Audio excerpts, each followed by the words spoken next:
Estou aqui com a Sônia Rinaldi, que eu posso chamar de pesquisadora, né? Você é uma pesquisadora, você nunca para de pesquisar. E ela faz contatos com pessoas que já morreram. E isso já se dá há 17 anos, mais de 17 anos. Sônia, como é que funciona, para quem está em casa poder assim entender? Eu chego lá na sua casa e digo assim, Sônia, eu quero fazer contato com a minha mãe, que já faleceu. É assim que começa a coisa? Essa é uma das hipóteses, né? Gravar no meu laboratório, na minha casa. Mas no decorrer desses anos, nós descobrimos uma tecnologia que possibilita gravar pelo telefone, de forma que nós pudemos, inclusive, auxiliar muitos pais que perderam filhos, que não podiam vir a São Paulo, pessoas de Fortaleza, de Brasília, que não viriam especificamente para fazer gravação em casa. E então a gente conseguiu gravar pelo telefone, eles a partir de suas próprias casas, falando com os filhos falecidos, com altíssimo índice de reconhecimento de voz, não só o reconhecimento da voz, mas também o conteúdo revelado, de forma que tanto pelo telefone, ou seja, à distância, quanto em casa, a coisa se provou que funciona. Como que a ciência explica isso? Não explica, né? Ainda é cedo demais. Nós procuramos dar um caráter plenamente científico ao nosso trabalho, mas ainda a nossa ciência, na verdade, é insuficiente. Por exemplo, tanto para a parte de áudio, é absolutamente inexplicável como que essas vozes como que funcionam. Eu pego um telefone, mas assim, nesse caso, tira o telefone do gancho, só tira o telefone do gancho? Não, por exemplo, no caso de gravando à distância, então digamos que é uma mãe de Fortaleza. Por exemplo, até tem um exemplo aqui de uma mãe de Santos, né, da cidade de Santos. Estava a família toda reunida lá na sala deles e eles ligaram para minha casa. Então, digamos, é uma ligação normal, uma ligação terrestre normal. Sim. Ligam para o meu telefone. Eu atendo, converso um pouquinho e tal. Eu deixo uma extensão disponibilizada para que os falecidos participem. Então, na minha casa, eu fico com uma extensão acompanhando, quieta, e a extensão fica aberta para que eles possam passar a responder às perguntas que estão sendo feitas à distância. E a gente tem um exemplo aqui, por acaso, de uma distância. Vamos ver, dá para mostrar? Claro. Quem está em casa consegue ouvir bem esse áudio? Eu acho que sim. Vamos ver. Vamos ver. Neste caso aqui, nós estávamos com essa família, Ciarline, de Santos. A avó do menino que faleceu, ele morreu no parto da filha. A filha morreu também. Então, nesse contato, a dúvida era a seguinte: esse bebê que morreu com 15 minutos, ele teria ocorrido o quê com ele? Ele teria crescido lá do outro lado, se tornado uma criança, ou ele teria ido para uma vida anterior, se tornado um adulto, sei lá. Então, nesse ponto da questão, eu tento puxar conversa com esse menino que iria se chamar Murilo, né? Ele não chegou a viver. Então, eu digo, alô Murilo, você conhece a vovó? E ele responde, é a Anira, esse é o nome dela. O nome dela é Ianira, só que ele falou errado, com qualquer criança teria dificuldade de falar Ianira, ele fala é a Anira, ok? Então eu falando primeiro, alô Murilo. Oi Murilo, você conhece a vovó? Porque era a avó que estava na linha, né? Então ele responde, é a Anira.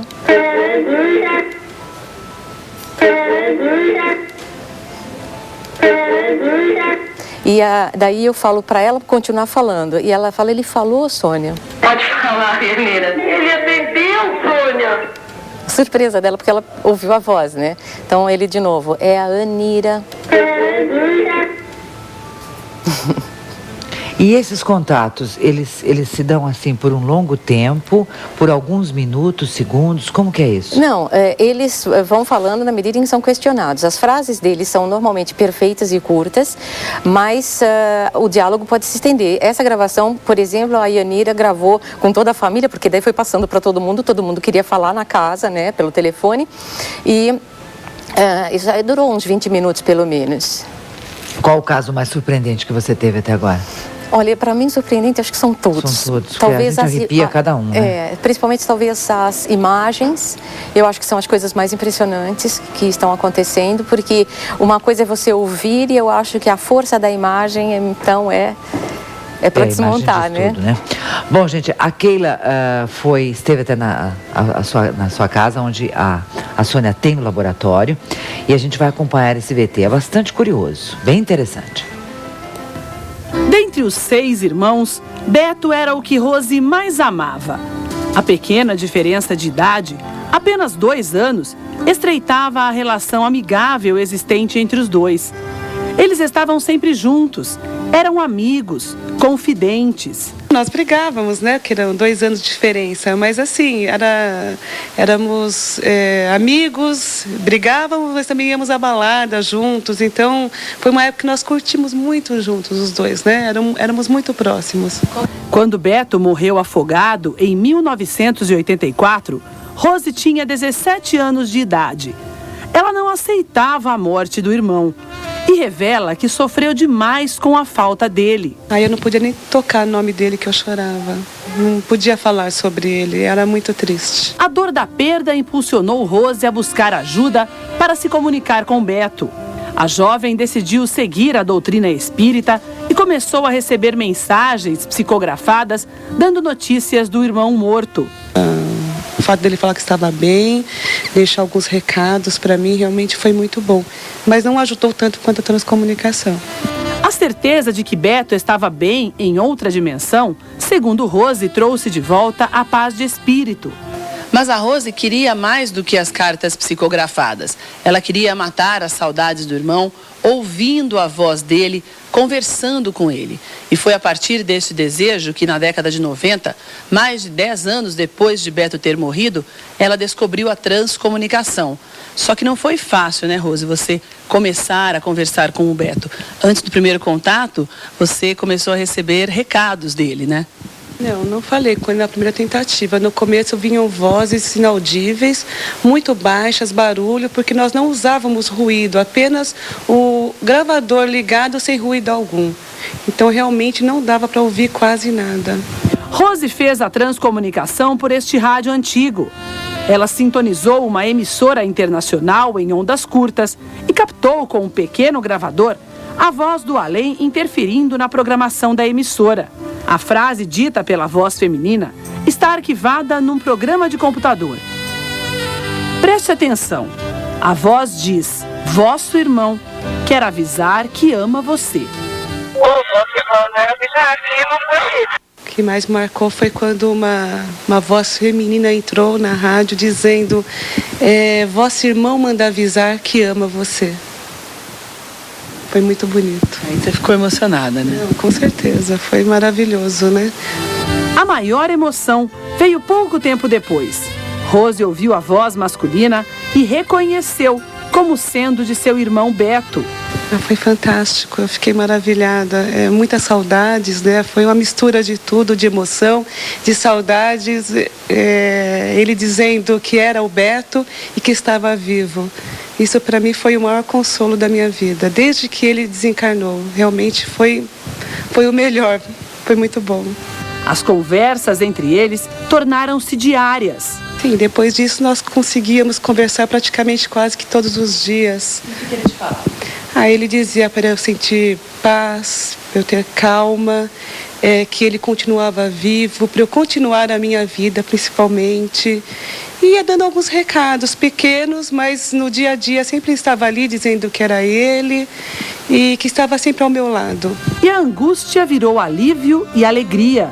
O fato de eu estar ouvindo, poder estar ali conversando com ele, isso realmente mudou, sim. Mudou, eu fiquei mais em paz comigo mesmo. O último contato entre Rose e o irmão foi há 5 anos. Quando ela engravidou, ainda tentou falar com o Beto através da transcomunicação, mas foi informada por uma voz feminina de que o filho que ela carregava na barriga era o irmão reencarnado. Beto teria, então, atendido a um pedido que ela fez várias vezes durante os contatos que teve com ele. Para mim foi a coisa mais maravilhosa que aconteceu, foi essa gravidez e saber que o Beto voltava para mim, porque foi o que eu pedi muito para ele na transcomunicação. Eu pedia muito para ele voltar para mim, como meu filho. Você pediu? Muito, muito. Por diversas vezes eu pedi para ele que ele voltasse comigo, com o meu Ele filho. dizia alguma coisa quando você pedia isso? Não, ele não respondia. Ele não respondia, mas eu pedia por várias vezes. O irmão não respondia com palavras porque, de acordo com Rose, sabia que no momento certo atenderia ao pedido dela. E ocorreu de forma inusitada. O marido de Rose era vasectomizado e mesmo assim ela engravidou. Além disso, vários outros sinais se seguiram durante a gravidez e após o nascimento de Ethan, confirmando, segundo Rose, que ele é mesmo a reencarnação de Beto. Pelo fato do Beto ter morrido afogado, né?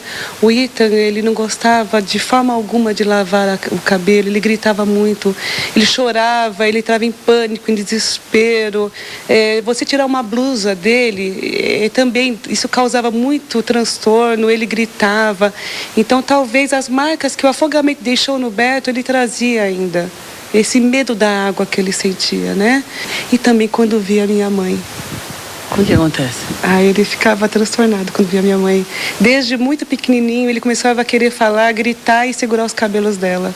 Ela achava até estranho o que era aquilo, né? E eu, como eu já sabia, eu me calava. Ethan já tem 4 anos de idade.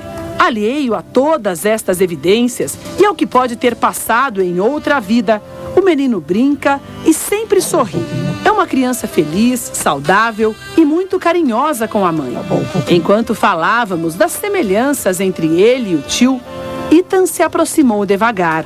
A voz, a alegria, o olhar dele que eu nunca perdi, né? Aquele olhos negros brilhando, sorriso maroto, tímido. E a voz. Esse olhar que você vê nele? O olhar pretinho, né? Os olhos negros, os dois, realmente tem bastante semelhança aos olhos deles. Deixa eu ver. Estes grandes olhos negros que se fixam na mãe já se fixaram tantas vezes na avó. Mas são olhos de Ethan, não olhos de Beto. E hoje eu levo uma vida normal com o Ethan, tentando enxergar nele apenas o Ethan, não o Beto, para não prejudicar a encarnação dele. Rose sabe que os dois se fundem num só. E a alegria de ter o irmão de volta e o filho junto dela, tudo ao mesmo tempo, a faz tão feliz que ela é capaz de ajudar outras pessoas a encontrar o mesmo alívio e felicidade. Essa minha amiga, ela tinha um filhinho que morreu ainda muito pequeno e ela veio um dia para gravar em casa para conversarmos, na verdade, com um amigo nosso, um amigo comum, né? Que era o Marcelo Maia. E num desses contatos eu pedi ao César que deixasse o recado para ela. Ele entrou muito alto na rádio gritando, dizendo: Selma, é a minha mãe. E ela ficou muito mal, ela ficou até transtornada, né? Ela teve que ir ao médico porque ela ficou muito emocionada. Isso mexeu muito com ela. Esta é a voz da criança que Selma reconheceu como sendo a de seu filho Lucas, morto com pouco mais de 1 ano de idade. Rose revela que a amiga ficou tão impressionada que nunca mais quis se comunicar. Não é todo mundo que tem estrutura, são poucas pessoas, porque quando a pessoa muitas vezes vai cética, que foi o caso da Selma, né? E ela acaba ouvindo a voz da pessoa, ela realmente não tem estrutura, ela se emociona, e outras com certeza gostam, né? Continuam esse trabalho, mas algumas não têm estrutura mesmo. Mas Rose continua utilizando a transcomunicação para diminuir a distância entre aqueles que já se foram e os que ainda estão aqui. É uma forma para ela de agradecimento eterno pelo presente que recebe todos os dias ao ver, sentir, tocar, abraçar seu bem mais precioso, filho e irmão, no mesmo corpo, irradiando vida em seu próprio viver.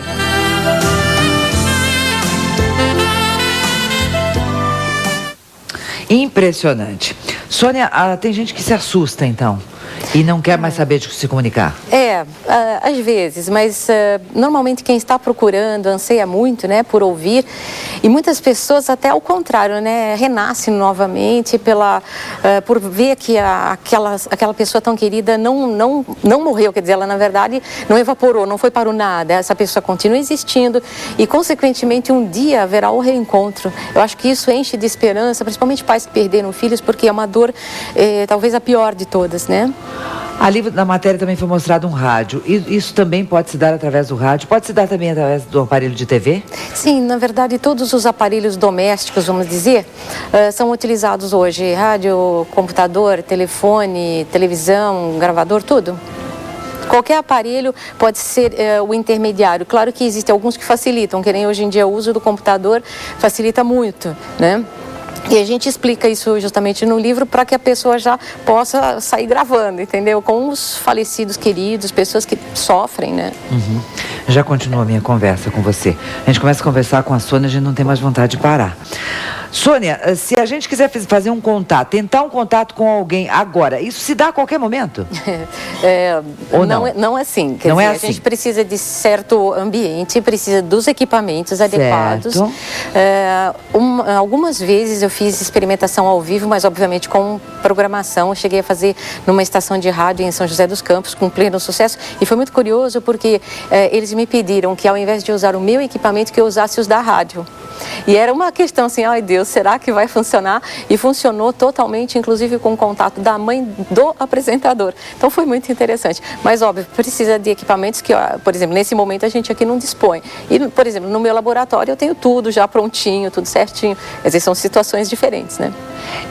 No caso, as pessoas que estão do outro lado, que já faleceram, elas mandam recados, elas se comunicam para matar essa saudade, elas esclarecem fatos. O que acontece nessa comunicação? Olha, digamos que é tudo isso, mas eu acho que principalmente dá para observar que os falecidos não querem ser esquecidos.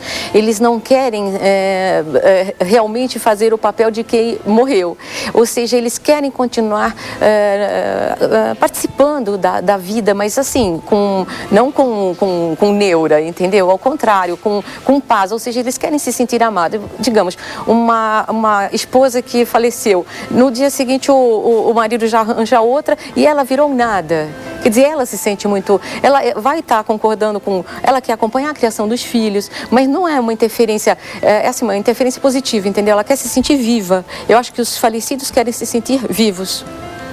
E essas comunicações... Bom, como você falou, uma criança, um bebê que viveu 15 minutos. Foi. Pessoas que partiram, assim, de todas as idades. Jovens, claro. Mais de idade... Claro. De qualquer idade, se comunica. Certo. Você chegou a esclarecer algum crime, de repente, através dessa transcomunicação? Não, crime exatamente não, porque normalmente eu atendo gratuitamente, eu acho isso importante. Isso é importante a gente falar. Você atende as pessoas no seu laboratório? Sim, mas eu não cobro nada, né? E então, normalmente quem me procura são normalmente pessoas que estão sofrendo, então não é o caso assim de problemas criminais, mas tivemos, por exemplo, a oportunidade de esclarecer um caso de uma pessoa que teria sido considerada suicida e, na verdade, pela transcomunicação ficou evidenciado que ela não foi um gesto dela. Ela estava obsidiada, na realidade ela foi, digamos, por influência de um falecido e acabou empurrando ela pela janela e isso acabou aparecendo na transcomunicação. Isso foi um alívio muito grande para a mãe, porque a mãe sofria muito imaginando que a filha tinha tirado a própria vida e não foi exatamente essa situação. Então não foi um crime, mas foi, digamos, um caso de suicida. Você perdeu seu marido também, né? Quantos anos? 53 anos. 53 anos. Ele sempre faz contato com você? Faz, e foi a primeira vez que eu percebi a importância desse trabalho, porque uma coisa é você ter a oportunidade de... Essa é a foto dele? Isso. Muito jovem ele partiu. É verdade. E, na realidade, ele, óbvio, acompanhava meu trabalho e agora ele sabe exatamente até como auxiliar da melhor forma. E isso, para mim, hoje é um alívio muito grande, porque eu vejo, por mim, a importância de você ouvir e saber que a pessoa está bem, né? Mesmo que às vezes ele fala que, por exemplo, eu estou com saudade, que nem nesse que eu abri agora, se você quiser ouvir...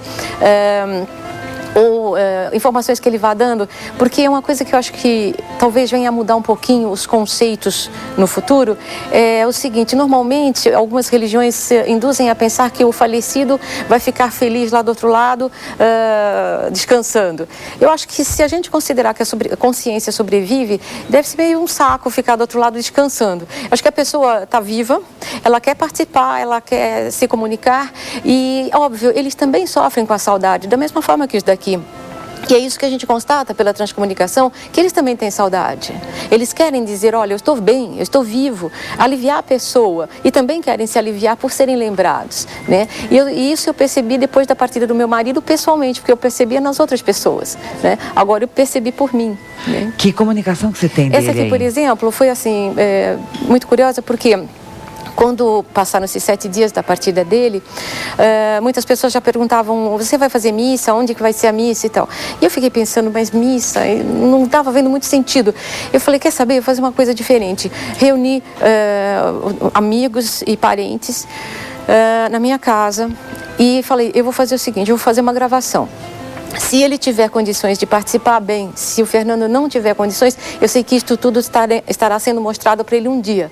Então, pelo telefone, nós estávamos na sala e todas as pessoas presentes puderam conversar, falar alguma coisa que quisesse para ele. Foi passando o telefone de uma em uma e ele foi, surpreendentemente, o resultado foram 53 contatos dele, que teria sido visto nesse dia por quem tinha evidência, que não é o meu caso. Ele estava numa cama, ladeado pelo pai e pela mãe, falecidos, e fazendo contato, ou seja, a cabeça dele estava ótima. Ele respondeu, brincou com algumas pessoas presentes, mas ainda estava em convalescência, porque ele partiu de câncer. Não sei se você quer falar. Não, tudo bem, câncer. Que tinha câncer. E então ele estava com a cabeça ótima, como estava aqui. É curioso, porque até os últimos momentos a cabeça estava ótima, o corpo é que estava, né, bem danificado.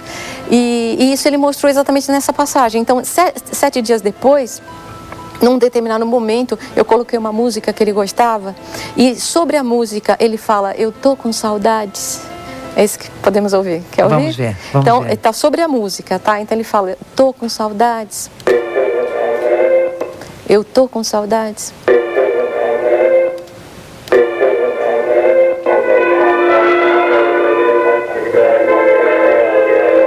É só esse comecinho, eu tô com saudades. Vou abrir aí o e-mail para você que já tem de repente alguém que queira fazer pergunta. O Bom Dia Mulher, @redetv.com.br, se você queira também se comunicar aqui com a Sônia, fazer alguma pergunta. Agora a gente vai ver um VT bem rapidinho aí para você dar uma olhada. Ela está explicando aqui, mas a gente tem um VT que ilustra também melhor. Vamos ver. Oi, Murilo. Você conhece a vovó? Pode falar, menina. Ele atendeu, Sônia. Alô, Murilo? Quantos aninhos você tá agora?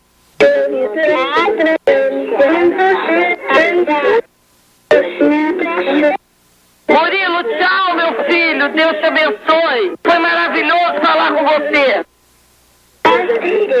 Oi, Andreia.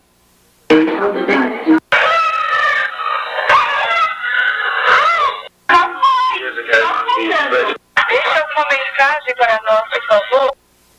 Ou você pode avisar que não foi isso. Peço muita ajuda de vocês.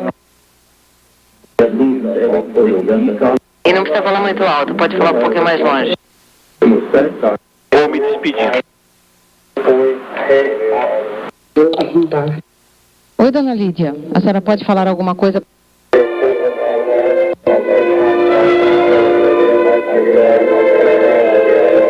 Fernando, daqui a pouco virá aqui em casa um jornalista. Vocês estão preparados?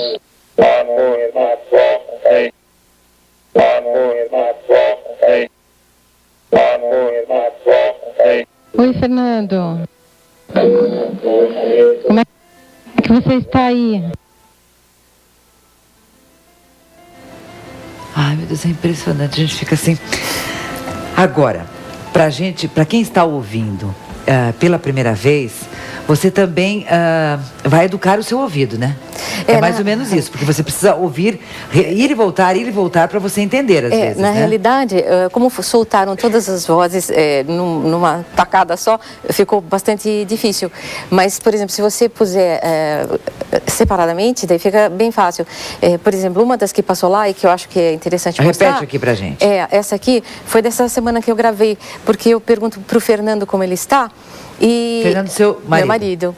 E é muito interessante porque ele fala, eu tô bonito. Eu li ali, eu tô bonito. Isso é interessante pelo seguinte, porque quando ele faleceu, ele tinha perdido 45 quilos, ele estava extremamente abatido, digamos, feio, né?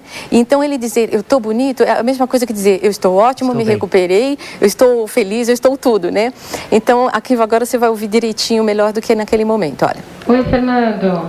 Daí ele, antes que eu pergunte como ele está, ele fala, eu tô bonito. E ele fala pausado. Desculpa, tô bonito.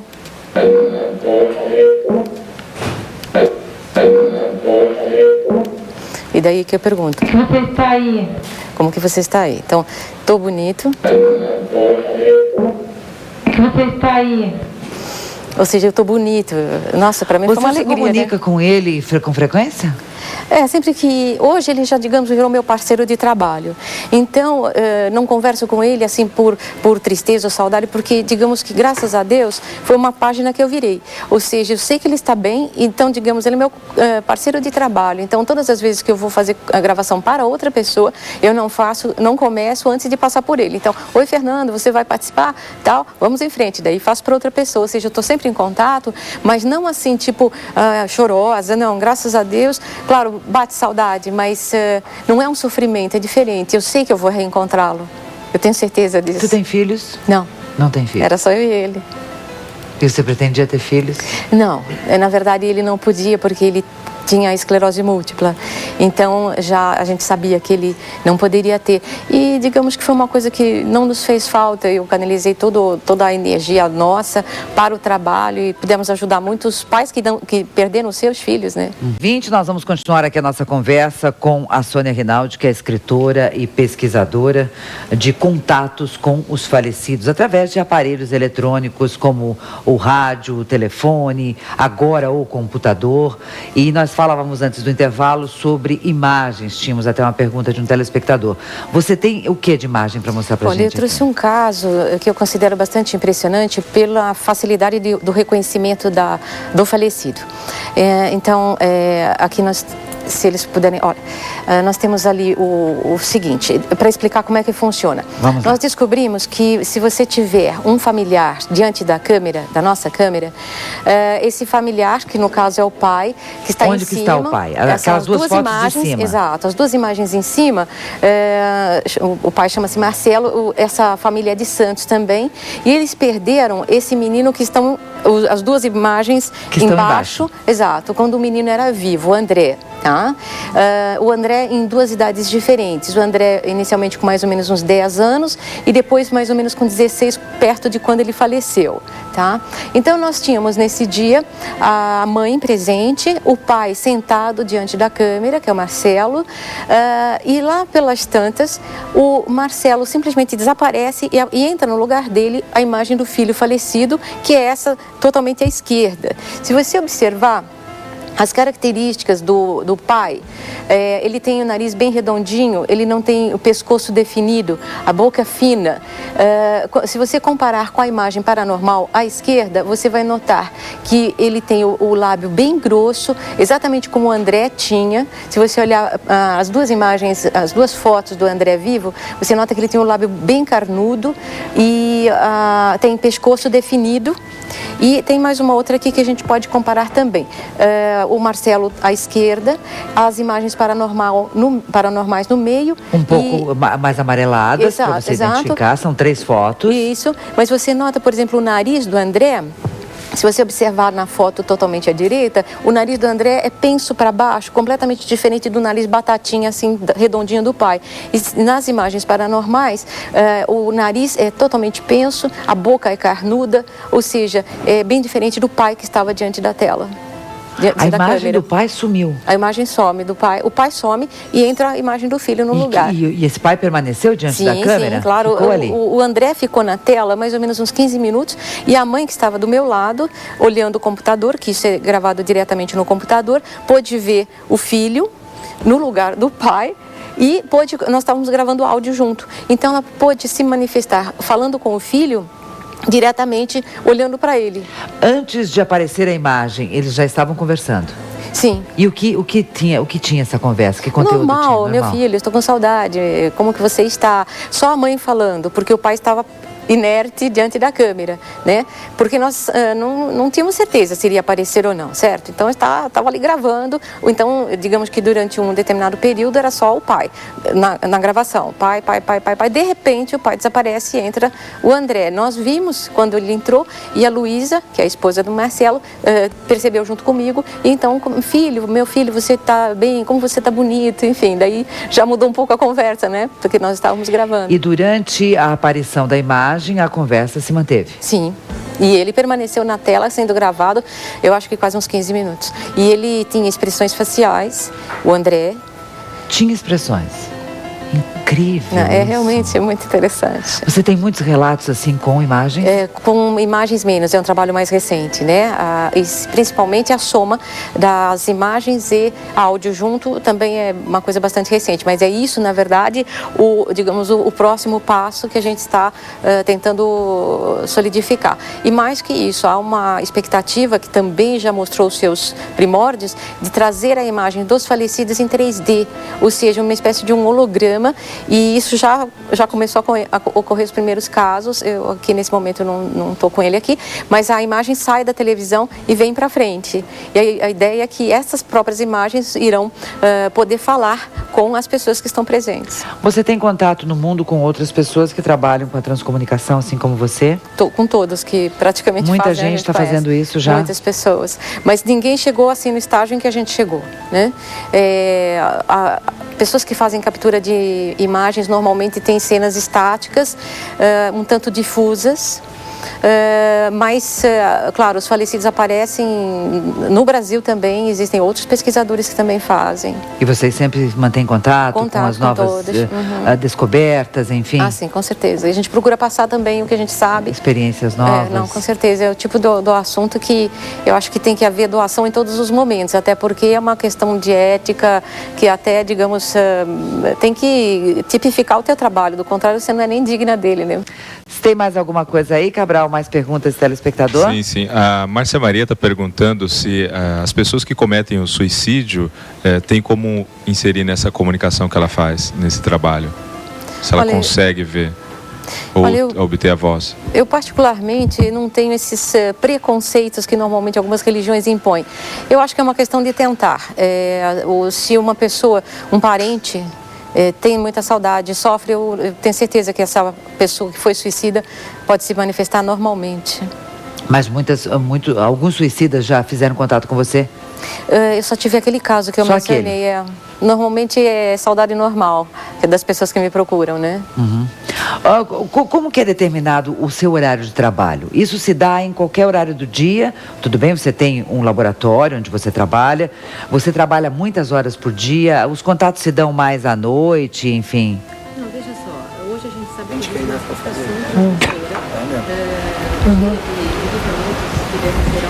eu tenho até as 4 pra ficar aqui na sexta, no dia 6. Você vai matar rápido. E essa estação, digamos, é uma diferença. Então eu já tive oportunidade de fazer nos horários mais... Só um minutinho, dá um microfone aqui, por favor, que Não, é que eu entendi, Regina, aí que a pessoa que estava na linha havia caído, tá? Então, a nossa comunicação aqui também está ficando precária. Me dá um microfone aqui, por gentileza. Você tem mais pergunta aí, Cabral? Pode fazer mais uma pergunta e depois você me traz o seu microfone. As pessoas estão querendo saber aqui dela como faz para ter contato com ela e se tem como fazer isso em casa, pessoalmente. Ah, sim, a Sônia já está ok o microfone dela? As pessoas que queiram contatar você, Sônia? Veja, eu prefiro que as pessoas façam por e-mail. Porque é mais prático para mim também. Porque também por telefone você não vai ter condição de atender, não, né? Claro, lógico. Então, se as pessoas quiserem anotar, é www.gravandovozes, que é o próprio título do livro, já é tudo junto, minúsculo, .kit.net. Vamos repetir, por favor. www.gravandovozes.kit.net. .kit.net. Então você coloca aí também já no nosso equipamento, Cabral, até você encaminha os e-mails todos que estão chegando para a Sônia. E você pode mandar também o seu e-mail para ela, www.gravandovozes.kit.net. Este é o e-mail de contato. A Anira está na linha para falar com a gente. A Anira estava nessa matéria que a gente rodou há pouco, ela que fez contato com esse neto, né? Anira, bom dia. Alô, bom dia. Tudo bem com você? Tudo bem. Anira, Fala um pouquinho mais alto. Eu estou em Araruama, Rio de Janeiro. Araruama. A gente mostrou a matéria aqui a respeito da sua família, do seu neto. O seu neto faleceu há quanto tempo, Anira? Há 16 anos. Há 16 anos. É. E você descobriu o trabalho da Sônia de que forma? Ela deu uma palestra no João Cabete, um centro espírita de Santos, e eu até estava aqui em Araruama. Quando eu cheguei, foi a novidade do momento, né? Então, através de amigas, a gente teve o prazer enorme de conhecer essa criatura maravilhosa que é a Sônia Rinaldi, não é? Que nos coloca em contato direto com os nossos filhos, e é algo maravilhoso, viu, eu entendo, menina, eu imagino. Menina. Você é menina, né? Eu imagino a emoção, a alegria, que o meu primeiro contato com a minha filha, foi um contato muito perfeito, que não precisou maiores comprovações, que as próprias amigas ouviam e reconheciam a voz dela. Mas eu fiquei tão emocionada que eu atrapalhei demais, que eu quase não falo, sabe, Olga? Mas o mais importante do nosso contato foi o contato com o neném, né? Que viveu muito pouco, algumas horas só. E depois entrou numa comunicação da minha filha. E foi uma coisa inusitada, como diz a Sônia. Você já perdeu outros parentes também ou não? Você tenta contato com outros também ou não? Só com a sua filha? Só com a minha filha e com o meu neto. Só com sua filha e seu neto. E isso te trouxe um alento, te matou saudades? Como que isso agiu dentro do seu coração? A certeza de que eles estão lá em comunicação com a gente e que não há dúvida, é muito... Porque quando eu falei com a minha filha, eu reuni muitas amigas em casa para aquela comprovação, né? E o interessante foi que um filho meu que mora em São Paulo, ele dizia assim, ele ouviu umas 5 vezes para depois então ele ter a certeza que era André de Paula. E depois ele diz assim, mamãe, ouve bem que antes de André de Paula começar a entrevista, ela diz assim, Murilo tá aí, Murilo tá aí. E eu não consegui por causa da emoção. Depois está bem claro. Eu nem sei se a Sônia sabe disso. Não sabia. Então, tá vendo, Sônia? É furo, hein? Estão ajudando. Então, só mesmo Clóvis Alexandre, né? Que é uma criatura maravilhosa. Ele, então, detectou essa voz de fundo, né? Que você alertou. Que tem sempre aquela voz de fundo. Mas que seria André de Paula dizendo Murilo tá aqui? Murilo tá aqui? Que isso foi depois, como a Sônia nos ensina, para que a gente eduque o ouvido da gente. É verdade. Porque, sabe, Olga, há pessoas que acham que também tem uma clareza, como eu estou falando aqui com você ao telefone. Mas não é tão claro assim por causa dessas vozes de fundo. No começo, você duvidou? Hein? No começo? Nunca duvidei. Desde o início. Nunca Pelo duvidou. teor da conversa. Olga, para você ter ideia, eu na emoção perguntei, porque ela era formada em educação física, em dança, mas ela queria fazer pedagogia. Então eu falei, minha filha, você tinha tanta vontade de terminar o seu curso, que ela fez até o 2º ano de pedagogia, será que você já terminou aí? Ela responde textualmente, há 1 ano. É demais, né, Olga? Nossa. É demais. Então, eu acho que... E é muito difícil o espírito falar, e a Sônia explica bem isso, uma frase com mais de 3 palavras, 4 palavras, e logo na primeira comunicação ela fala isso. Então, as frases realmente são muito curtas, né? Curtas, bem sucintas, embora sejam objetivas. Mas eu dou palestra em alguns centros aqui e levo tudo para divulgar, porque isso é uma verdadeira maravilha. É o presente de Deus que a tecnologia avança para bens materiais, mas que, acima de tudo, esse avanço vem nos trazer a comprovação de que eles estão vivos, não é? Muito bem. O caso mais inusitado de Murilo, eu poderia falar? Pode. Então, o Murilo morreu 15 minutos depois dela, né? Então, no presente de aniversário que a Sônia me deu, foi uma gravação de Andréa de Paula. Eu estava aqui em Araruama, fechei a sala toda, liguei não sei quantas pessoas. No andamento da comunicação de Andréa de Paula, a Sônia dizia: Anira, o Murilo vai falar, está falando, qualquer coisa assim. Aí ele fala: vovó, eu te amo. Vovó Nira, quem ensinou a ele a dizer vovó Nira? Todos os meus netos me chamam vovó Nira. E o meu nome é um nome difícil. Agora, o mais interessante foi ele dizer, a Sônia escreveu assim, artigo, Ida, nome próprio.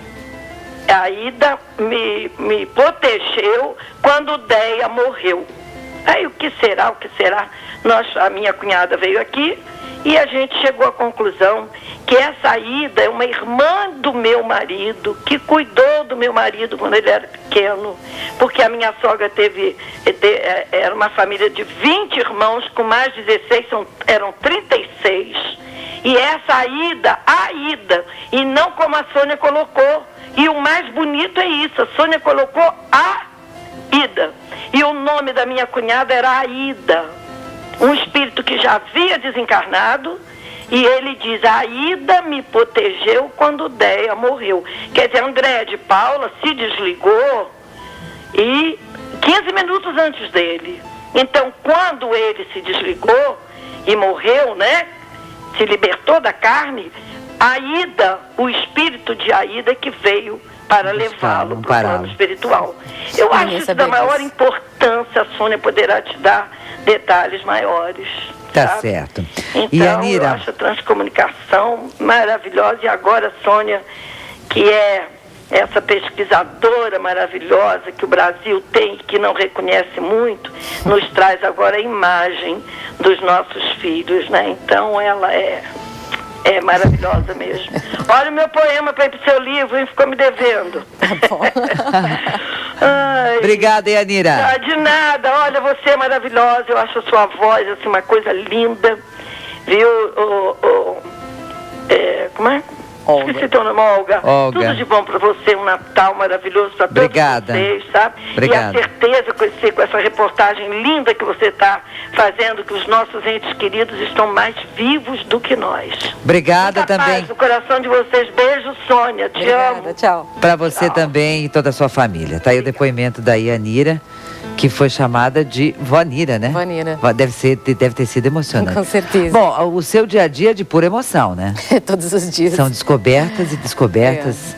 E é muito fascinante porque, digamos que a parte de áudio chegou num estágio bastante avançado, com as vozes muito mais limpas, mas a parte de imagens é crescente. Então, digamos que a parte de áudio chegou num ponto máximo, vamos dizer, mas a parte de imagens não, a parte de imagens continua crescendo e cada dia é uma surpresa atrás da outra, né? E aquelas pessoas que não acreditam, que são absolutamente céticas, o que acontece? Já aconteceu de uma pessoa chegar lá e dizer assim para você, tá, eu vim aqui, mas eu não acredito nisso. Não, veja e ela ter uma comunicação? Veja só, há de me desculpar, mas eu não perderia tempo. Eu diria assim, o trabalho nosso é muito sério, de muita responsabilidade, e eu acho assim, a gente está tentando ajudar. Digamos que a gente fica feliz de gastar o tempo em benefício de alguém. Agora, se a pessoa vai lá toda cheia de achando o quê? Que eu estou com tempo para jogar fora, para brincar, fora, não. Então me desculpa, mas me poupe, né? Bom, vamos repetir aqui o endereço eletrônico da Sônia, que é o www.gravandovozes.kit.net. Este é o endereço para você mandar o seu e-mail, fazer o seu questionamento, marcar um horário. Lembrando que a Sônia atende as pessoas na sua casa, onde ela tem um laboratório, e isso não tem custo, absolutamente nenhum custo, tá?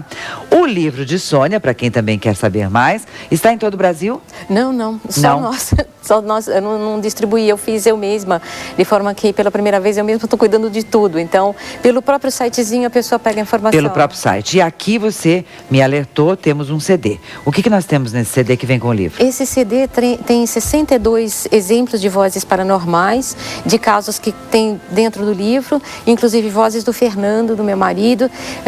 E eu acho que, digamos, é um relato interessante no sentido de mostrar que dá para superar a partida, digamos, com alguma fibra e com a certeza de que a vida continua e a gente vai reencontrar, então é uma questão de tempo. E para aquela pessoa que precisa, que ficou desamparada, que está sofrendo muito, é um alento. Nossa, com certeza. Sem dúvida, é um grande alento.